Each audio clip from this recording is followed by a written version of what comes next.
1 Coríntios 15, do 11 ao 14, irmãos. Palavra, amém? A palavra de Deus diz assim: então, ou seja eu, ou sejam eles, assim pregamos e assim cremos. Ora, se pregamos que Cristo foi ressuscitado dentre os mortos, como dizem alguns de vós que não há ressurreição de mortos. E se não há ressurreição de mortos, também Cristo não ressurgiu. E se Cristo não ressurgiu, logo é vã a vós ou a nossa pregação, e também é vã a vossa fé. Vamos ler o 15. Somos considerados como os falsos testemunhas de Deus, pois testificamos contra Deus que ressuscitou a Cristo, a qual, porém, não ressuscitou, e se na verdade os mortos não ressuscitam. Pois se os mortos não são ressuscitados, também Cristo não foi ressuscitado. E se Cristo não foi ressuscitado, é vã a vossa fé, e ainda permaneceis em vossos pecados. Amém, irmãos. Até aí. Pode ficar aí. A carta aos Coríntios, irmãos, é uma carta escrita pelo apóstolo Paulo a uma igreja que estava passando por uma séria crise. A cidade de Corinto era a capital da Acaia, e o que acontecia é que era uma capital muito comercial, passavam muitos comerciantes ali, de maneira que uma grande capital tinha muitos problemas também, prostituição, inclusive prostituição dentro da própria igreja de Corinto, e uma bagunça estava tomando conta da igreja, irmãos que não estavam levando a fé a sério, então é aquela bagunça típica de corintiano mesmo, certo? Então, a igreja de Corinto estava passando por um problema seríssimo, queridos. E Paulo então resolve escrever uma carta para combater alguns equívocos doutrinários naquela igreja. E um equívoco doutrinário era a respeito da ressurreição. Olha só, alguns diziam o seguinte: os mortos não ressuscitam não, diziam que quando morria a alma acabava, quando acabava, então nós não vamos fazer nada, vamos dormir, esticar as pernas, não vamos trabalhar e vamos ficar aqui, perna para cima, esperando a morte chegar. E aí Paulo vai e escreve: não é isso não. A ressurreição sim, porque Cristo ressuscitou. E Cristo ressuscitou por uma razão, para que a nossa fé não fosse vã. E Cristo, Ele não apenas ressuscitou, mas Ele é o primeiro daqueles que hão de ressuscitar. Então todos nós iremos ressuscitar. Então a mensagem maravilhosa que Paulo traz aqui para as nossas vidas é que o nosso Redentor vive. O nosso Deus está vivo, Jesus Cristo. Por isso nós vamos louvar, antes de continuar declarando que porque Ele vive, nós podemos crer no amanhã. Porque Ele vive, temor não há. E nós vamos cantar bem forte esse hino: Deus enviou o seu Filho amado. Vamos ficar de pé, irmãos? Vamos cantar? Sim, não dos mais lindos, filhos. Deus enviou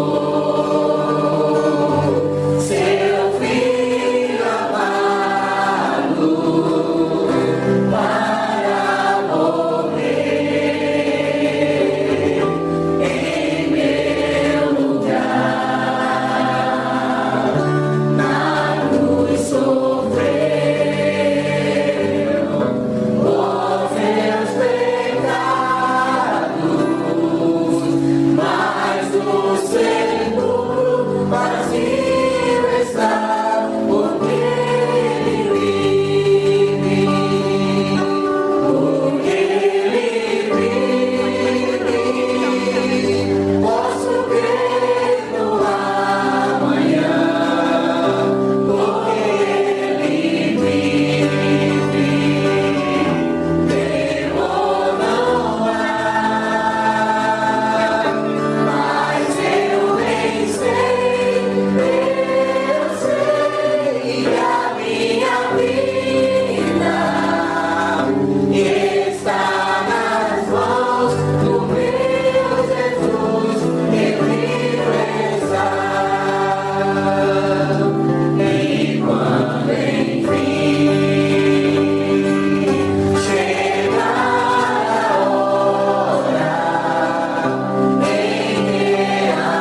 final nós vamos encerrar cantando. Mas Cristo vive.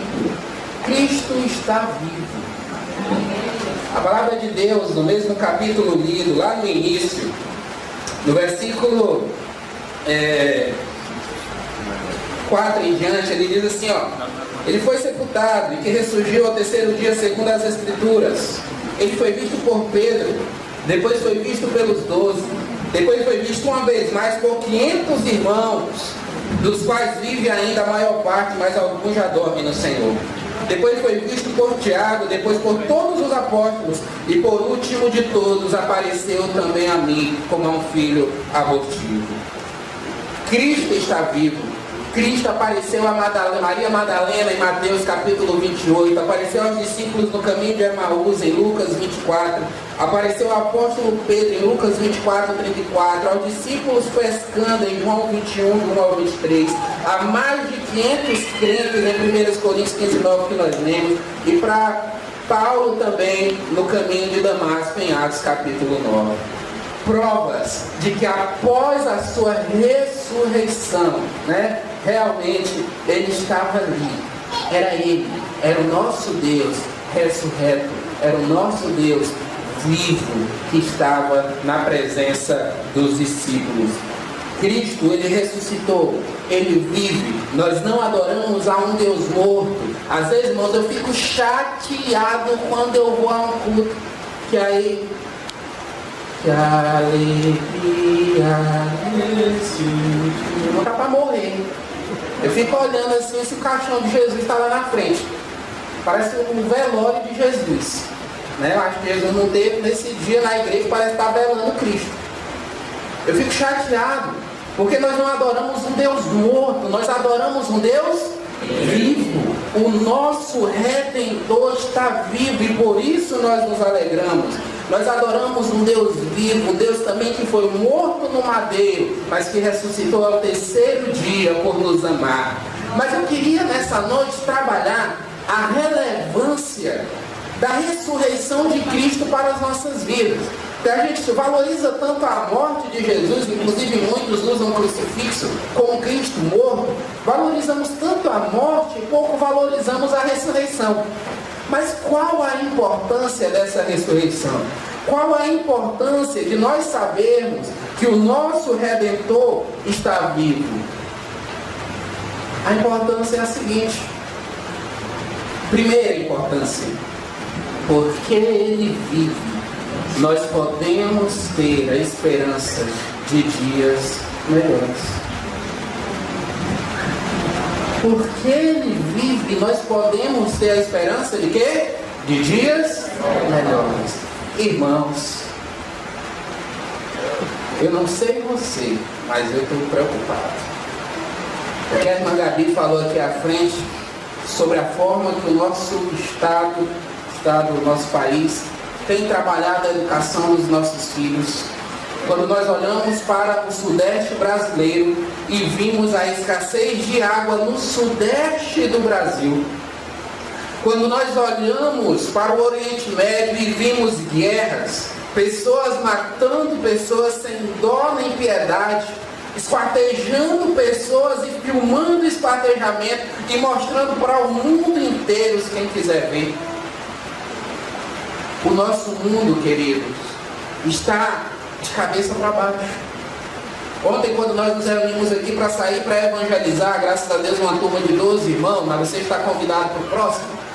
Logo aqui sentados, a irmã Nina e eu encontramos dois homens que receberam o folheto e disseram: oh, que bom, nós estávamos justamente conversando sobre isso, sobre o caos que o nosso mundo vive.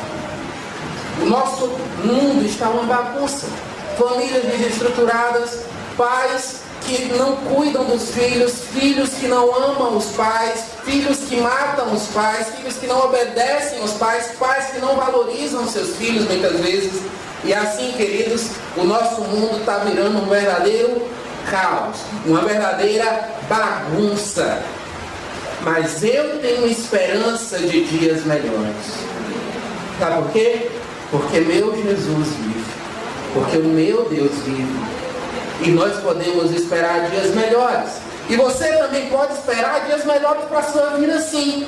Porque você passa por aflição, eu passo por aflição, né? O irmão Ávila passa por aflição quando São Paulo perde, né? Quase todo dia. Mas tirando isso, as brincadeiras, mas nós passamos por aflição, queridos, no nosso trabalho, na nossa casa, na nossa família. Talvez alguém que esteja aqui essa noite esteja passando por aflição na sua família, seja de ordem de comunhão no lar, seja na ordem financeira, seja na área da saúde na família, mas alguma aflição você talvez passe. E às vezes a gente fica, e agora, como é que vai ser? Tenha esperança, porque nós temos um Deus que está vivo. Jesus Cristo, que a Bíblia fala, lá aos Timóteos, Paulo fala que o nosso Deus, Ele é o nosso intercessor. Jesus é o nosso intercessor, nosso mediador junto ao Pai. E Ele sabe exatamente o que eu e você sentimos. Ele sabe exatamente o que você passa na sua casa. Ele sabe exatamente, jovem, as tuas tentações, as provas que você passa, quando você pensa em se manter puro diante de Deus. Sabe por quê? Porque Ele também foi tentado como nós somos tentados. Porque Ele também foi provado como nós somos provados. Porque Jesus veio ao mundo 100% homem, mas 100% Deus. E Ele sabe exatamente o que nós passamos, porque um dia Ele também passou pelo que nós passamos. Então nós não temos um Deus distante, um Deus que não sabe o que nós vivemos, um Deus que não se identifica com o nosso sofrimento, porque um dia Ele também sofreu, porque um dia Ele viveu aquilo que nós vivemos, e Ele sabe exatamente aquilo que precisamos. E sabe onde Ele está agora? Nos céus, ao lado do Pai, sendo mediador, sendo intercessor, junto ao Pai, por você e por mim. Então, porque Ele vive, nós podemos ter esperança de dias melhores. Mas também, nós podemos ter esperança de dias melhores quando deixarmos essa vida. Porque eu não vou dizer para você que nessa vida tudo vai se resolver. Seus problemas acabaram. Não é isso? Pare de sofrer. Se o próprio Cristo diz que no mundo nós teremos o quê? Aflições. Eu não posso te prometer que você vai morrer num berço de paz, e alegria e regozijo. Mas eu posso te dizer uma coisa. Quando você permanece, meu irmão, um servo que anda em integridade, em retidão, que serve ao Senhor, verdadeiramente, que tomou uma decisão verdadeira ao entregar sua vida a Jesus. Ah, meu querido, quando você deixar essa vida, você tem uma recompensa maravilhosa nos céus ao lado de Deus. O teu galardão te espera. Meu pastor, era uma graça, um dos pastores que eu tive, ele dizia assim, não sei como é que vai ser o galardão, ele disse que vai ser uma coroa. Se a coroa for o tamanho da cabeça, o Natan está feito. Porque a cabeça dele é grande, né? Eu também não sei, irmãos. E o Paulinho, então, já está no céu, né? Irmão Paulinho, o moço de amarelo lá na porta, né? Então, para quem não sabe, irmão Paulinho. Mas, queridos, Deus tem reservado para nós algo maravilhoso. E por isso nós podemos trabalhar com dedicação, nós podemos servir com amor, nós podemos nos dedicar inteiramente, porque o nosso Redentor vive. E a outra bênção do fato que nos traz, né, o fato de Cristo estar vivo, é porque nós podemos, segundo tópico, nós podemos pregar a palavra com ousadia. Porque Deus está vivo, porque Jesus está vivo. Olha só, eu não estou pregando um Deus morto. Ah, eu quero lhe falar aqui do Budinha. Budinha. O Buda morreu. Eu quero lhe falar do Maomé. Está morto. Eu quero lhe falar de... Está morto. Eu não prego deuses mortos. Eu não prego deuses mortos. E nem você. Nós pregamos um Deus vivo. Então não precisa ter medo de falar de Jesus, queridos. Ele está vivo. Fale de Jesus. Fale, não perca a oportunidade que aparecer na tua frente. Pregue esse evangelho com ousadia, dá testemunho de um cristão autêntico, porque o Deus que você e eu servimos é um Deus vivo. Não tenha medo, fale desse Jesus, porque Ele vive. Nós podemos pregar a sua palavra com ousadia. Ele diz no versículo 14, Paulo, o quê? Que se Cristo não ressuscitou, é vã a nossa fé. É por isso que Cristo ressuscitou, você sabia? Cristo não ressuscitou para fazer algo extraordinário simplesmente. Cristo ressuscitou para que a sua fé e a minha fé fosse uma fé que valesse a pena, uma fé autêntica, porque nós cremos em um Deus que está vivo, um Deus que venceu a própria morte. Cristo, queridos, Ele ressuscitou. Observe que todos os outros que ressuscitaram foram ressuscitados. Ele venceu a morte. Por isso nós podemos pregar um Deus vivo, com ousadia e com coragem, dando a cara a tapa mesmo. Às vezes eu não sei por que a gente tem medo de falar de Jesus, irmãos. Eu falo do Flamengo. Eu sei que nem todos querem ouvir, mas falo. A irmã fala da novela. Ô, minha irmã, tu viu o beijo lá na novela? Tu viu fulano? Não acredito. Foi mesmo, foi isso que aconteceu, mulher? Foi. Pois é, e fala, e passa a hora falando da novela. Senta na calçada e passa a hora falando do outro irmão. Não tem que ser fofoca, porque esse aqui ninguém fofoca. Mas fala de um monte de coisa. Fala do namorado, fala da